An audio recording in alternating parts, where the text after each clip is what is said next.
हमारे गुरुजी धुन बदल देना भैया।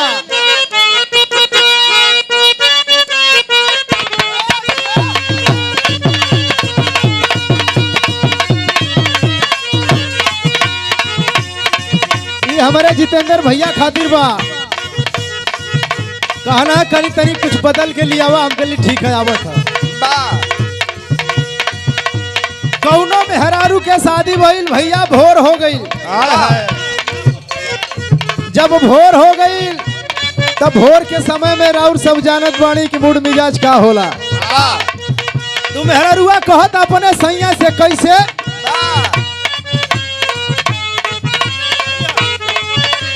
हो गईले पूरा डेकोरेट बलम करिया ऊपर नीचे से तू बलम।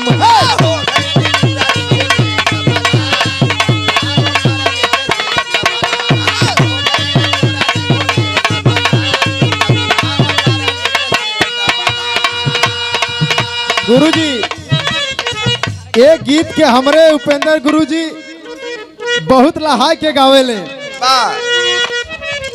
कौनो जोड़ नहीं खे गुरुजी के चरण में कोटि कोटि प्रणाम बा।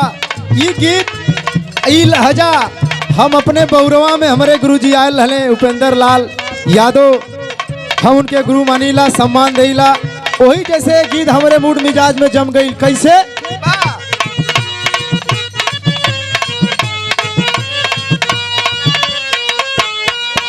अरे हो गईले पूरा डेकोरेट बलम करिया ऊपर नीचे से तू बलम।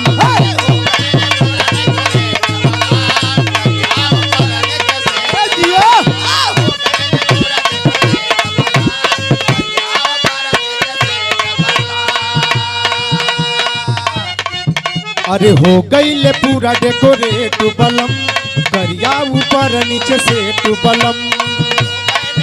अरे बेरी बेरी सर के अचरवाई पीन लगा दी अड़ जाई।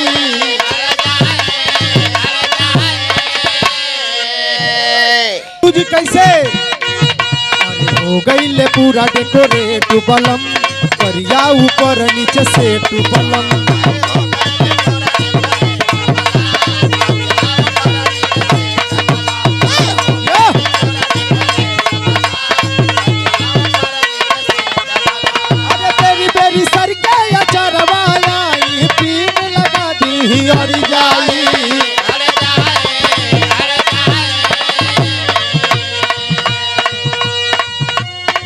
कहता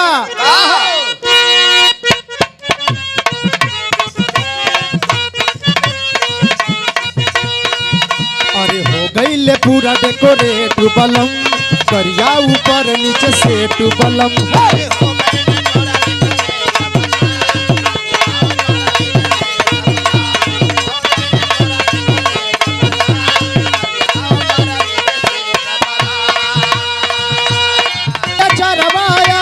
पीन लगा दी अड़ जाई। अरे बेरी बेरी सर के अचरवाई पीन लगा दी अड़ जाई। अरे अड़ जाई तब लइकवा कहता अरे सड़िया पे है सड़िया पे अरे सड़िया पे डालब नजरिया तो सड़िया दिल से पहले पड़ी जाई। हमारे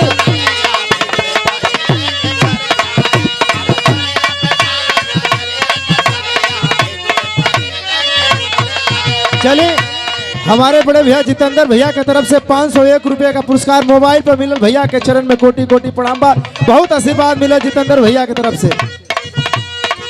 अरे बेरी बेरी सर के अचरवाई पीन लगा दी अड़ जाई।